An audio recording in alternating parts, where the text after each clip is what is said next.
Vamos agora para o episódio ou sessão 17b do texto de Jamian Shaibah. Meu nome é Plínio Tsai, ou Plínio Marcos Tsai.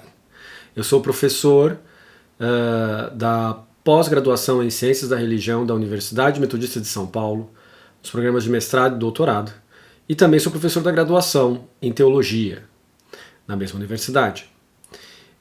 Sou formado em Direito, também formado em Teologia e em Buddhist Studies pela Universidade de Sri Lanka e Hong Kong, a Universidade de Kelaniya, né, e o Dharma Center of Hong Kong, Buddha Dharma Center of Hong Kong. E também tenho o grande prazer de ter o mestrado em Filosofia Contemporânea pela Universidade Estadual de Londrina e mestrado em Buddhist Studies pela Universidade de Kelaniya e a Universidade de Hong Kong, junto com o Dharma Center of Hong Kong. E também doutorado em Ciências da Religião e outras coisas aí a mais também dentro da área de estudos budistas, teologia e assim por diante, né? Então, só para vocês terem uma basezinha aí do porquê que eu estou fazendo isso. Isso tem a ver com a CAPS, com a divulgação do conhecimento científico, e que nós estamos fazendo aqui é um diálogo interrelacional entre budismo e cristianismo, na apresentação desse texto clássico do século XVIII, Jamian Shaibah, com o comentário de Nawan Palden, e que trata de um gênero chamado gênero Siddhanta, o gênero de apologética budista. Tá bom? Então isso é usado no monastério hoje, até hoje, no monastério de Debru Lozelim, por exemplo, e outros, né, que usam esse texto como um texto central na formação monástica tibetana da tradição Gelug, ou a tradição de Jetsun Kappa. Então vamos continuar aqui a nossa investida sobre o estudo do texto. Initially, the pure offerings described in the Vedas spread widely, but at the time of the possession of the tree, of the 10 virtuous deeds by the average being, sages debated about whether the offerings of killed animals was either suitable or unsuitable with regard to the statement in the Vedas. Various ones are auspicious. Então aqui nós estamos dentro daquele contexto que você precisa assistir o 17A para pegar o 17B, mas se você não pegar o 17A, eu te faço um resumo rápido agora. A ideia é analisar a tradição Sankhya e a tradição dos Vedas. Então aqui tem o comentário de Nawan Palden, que traz a ideia de sacrifício animal. Como que isso entrou dentro dos Vedas, né, do culto védico. E de acordo com esse texto tibetano, a gente tem que ressaltar aqui que os tibetanos não tinham contato com a Índia nesse período, né? Então, no período do texto. E mesmo porque Nawan Palden também tem um pezinho na Mongólia. Então o que a gente está vendo aqui é, na verdade, uma reconstrução daquilo que foi falado na época do Buda, no século V a.C., século II a.C., é uma repetição, né, daquilo que está lá, mesmo porque a ideia desse texto se fundamenta na ideia de um ouvinte, daquele que ouve as palavras do Buda como sendo o sistema mais completo possível. Não podemos esquecer que nós estamos no âmbito da razão natural, né? O Buda não é divino. Né? Pelo menos na escola Gelug, o Buda não é divino. Então, existem outras escolas, né, que Japão, China, mais ou menos no período do século XVIII, século XIX, século XVII, começam a dizer que Buda era divino, tá bom? Mas antes disso não, o Buda não é divino. E alguns dizem, mas ele estava acima da divindade. Bom, pode ser, né?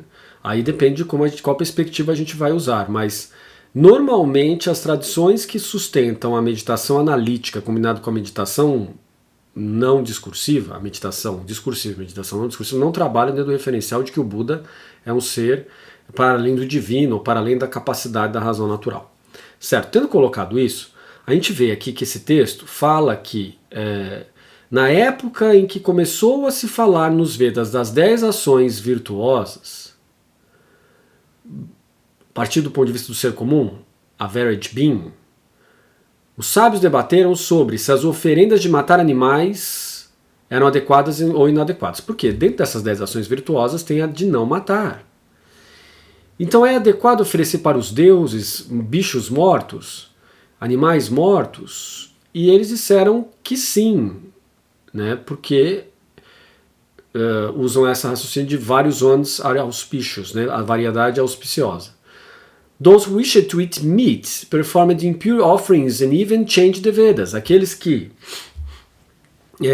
desculpa, tô com uma alergia aqui, que tá uma coceira no nariz, talvez porque dos livros ou alguma coisa assim, né? Mas aqueles que desejaram comer carne fizeram oferendas impuras e mesmo mudaram os Vedas, né? Então a ideia que está aqui dentro é aquela que para os cristãos já não é tão assim, né, chocante, né?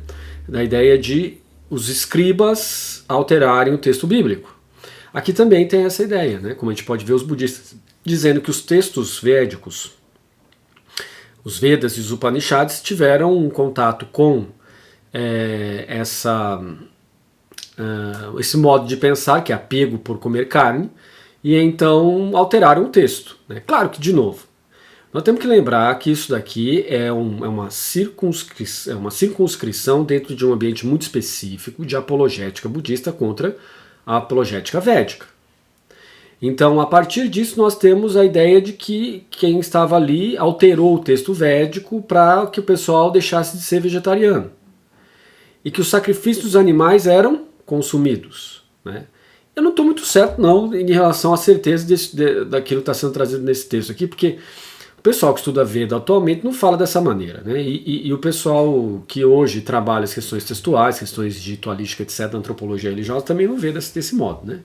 Acaba vendo de uma maneira um pouco menos, assim, né, acusatória, né, de corrupção do texto e assim por diante, né? Mas, né, vamos assumindo então que o nosso domínio é um domínio restrito dentro desse universo que está dentro do texto, que nós não vamos aplicar uma análise muito crítica atual, porque se nós aplicarmos a gente acaba não entendendo a lógica que eles querem colocar aqui dentro, né? Então, suspendendo um pouco o juízo crítico, a gente passa então para Thus, as explained in Bhavaviveka's Blaze of Reasoning, two types of offerings arose gradually.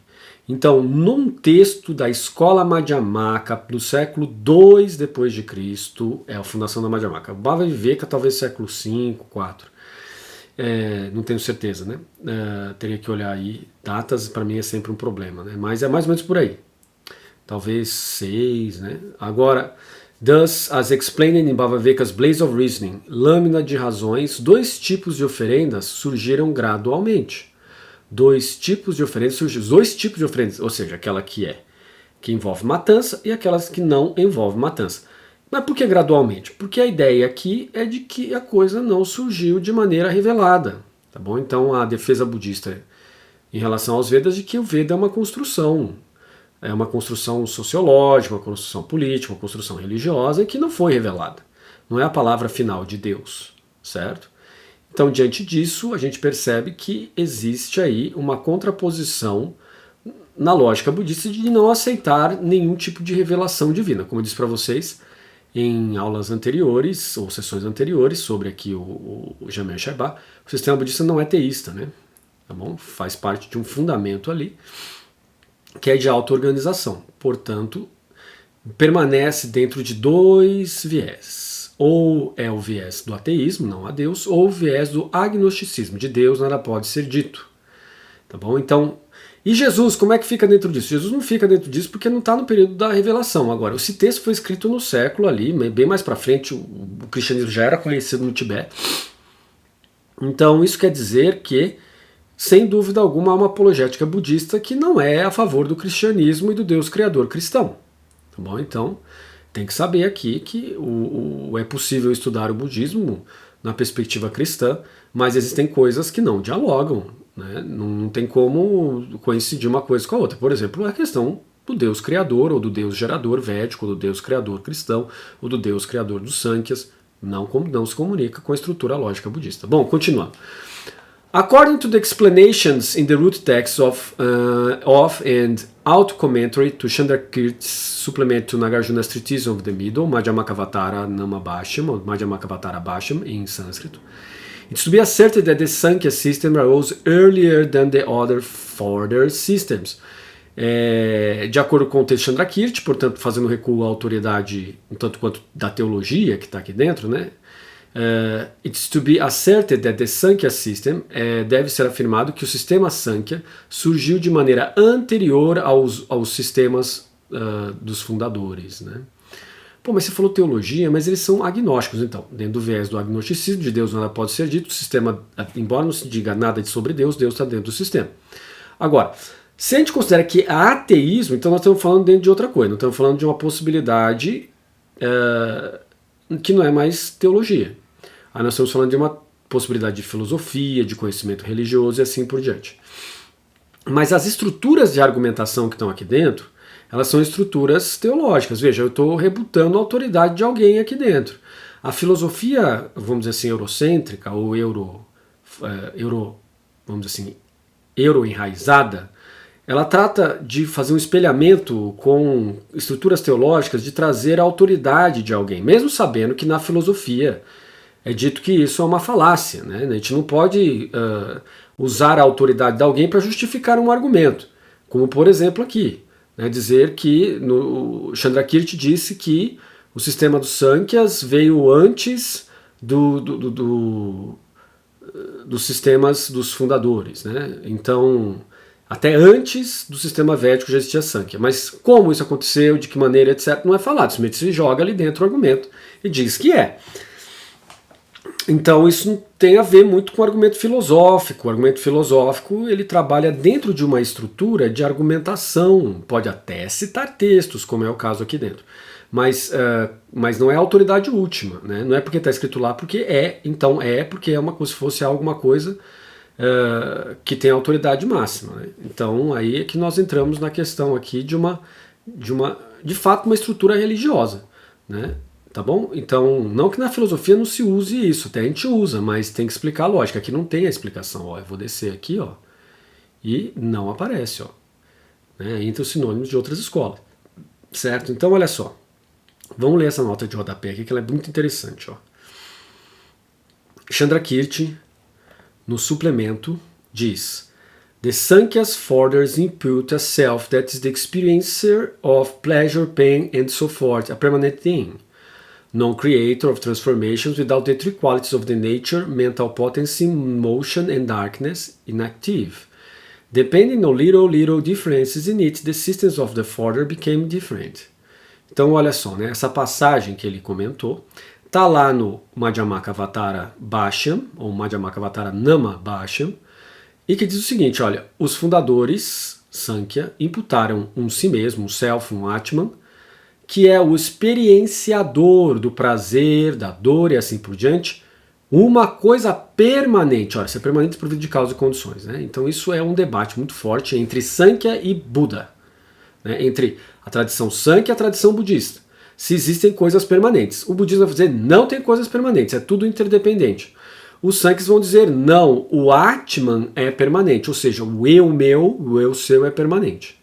Então, no creator of transformations, without the three qualities of the nature, mental potency, motion and darkness, inactive. Não criador, ou seja, não cria nada de transformações, sem as três qualidades da natureza, que são a potência mental, o movimento e a escuridão, é inativo. Então, dependendo de pouquíssimas diferenças nele, os sistemas dos fundadores se tornam diferentes. Então são pouquinhas diferenças, mas que mesmo se fazem a diferença. Né? Pouquinhas diferenças que tornam o sistema diferente. Né? The bracket material is drawn from Nawan Pauden's annotation do mapa Ya. Né? Então esse Ya que está ali não é exatamente um título, é a localização do mapa, é o título. Né? Então, Chandrakirti's commentary on the supplement. Então, o comentário do suplemento de Chandrakirti nas escrituras de Beijing, esse P é de Pequim, tá bom? Então aí está aí a coordenada, volume 98. Reads non-creator, Jepa Poma Impa, é Jepa Mopa Impa, não criador, de acordo com a tradução de Poussin, que foi feita na primeira metade do século XX, é chamada de não agente, non-agent.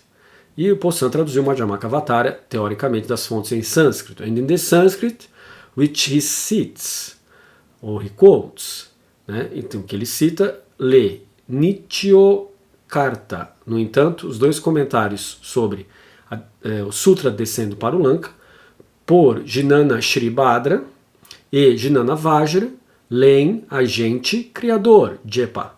Os dois, as duas, Sharab Gyaltsen, como faz também o Sharab Gyaltsen, né? No Oceano do Significado Definitivo, Ocean of Definitive Meaning. It is likely that the ambiguity arises because Nityokarta without the virama is Nityokarta. O que ele está querendo dizer? Sem aquele apóstrofozinho ali, que é uma contração, que são sandis, você teria... Se você remover aquele apóstrofozinho ali dentro, fica Nityokarta. E aí vira um agente permanente. Mas se você colocar o apóstrofozinho assim, fica Nityoakarta, um agente que não cria. Né? Então, or as Suzuki translated its eternal creator. Né? Então, como Suzuki traduziu, né? O criador eterno. Suzuki é um dos principais pensadores da escola de Kyoto, né? Não podemos esquecer isso, né? Da filosofia de Kyoto, que é um grande diálogo entre filosofia euro-fundamental e japonesa. Né? According to Jime Danche Jatsu, no seu entrada da porta, entrada no porto, it should be non-creator of the manifestation. Deveria ser o não criador da manifestação. Claro, porque ele atende aqui ao critério desse virama que está ali dentro, né? Desse apóstrofozinho. Né? E aqui a questão está nessa pequena marcação. Né? Então, essa pequena marcação a gente teve que estudar muito lá na Universidade do Sri Lanka, né? E junto com o pessoal, guiado pelo pessoal de Hong Kong. E depois nós tivemos que fazer provas do estado do Sri Lanka. Né? Então isso quer dizer, eu fui aprovado, tanto na graduação quanto no mestrado, eu posso ir para lá e ensinar num sistema público de educação, o que inclui educação superior também. Né? Na graduação de letras, o sânscrito e o Pali. Tá bom? Então a gente passa por esse processo. Outras pessoas aqui da Associação Buda Dharma, as monjas e monges, têm bolsa lá. Eu não tive bolsa, tive que pagar. Mas o pessoal daqui eu consegui levá-los para lá, eles conseguem bolsa porque são monjas e monges budistas. Né? Então, aí eles ficam dentro desse sistema. Né? E logo mais vão ter mais pessoas extremamente capazes de fazer essas assertivas e essas análises. Né? E fazer esse diálogo também entre budismo e cristianismo. Né? Todos os monges e monjas aqui da Associação Buda Dharma estudam teologia também. Né? Assim como eu estudei. Né? Por quê? Porque é muito importante entender a rede interrelacional da nossa identidade. Certo? Então aqui nós terminamos a sessão 17b e vamos aqui trabalhar na próxima, a sessão 18, sinônimos das outras escolas. Muito obrigado pela sua presença e espero ver você logo mais junto comigo nas próximas aulas. Ok? E deixa eu só colocar aqui a vinhetinha final. Não se esqueça de se inscrever aqui no nosso canal para me dar uma ajuda, tá bom? Então, olha lá, vinhetinha final. Agora vai aparecer. Olha lá. Ok?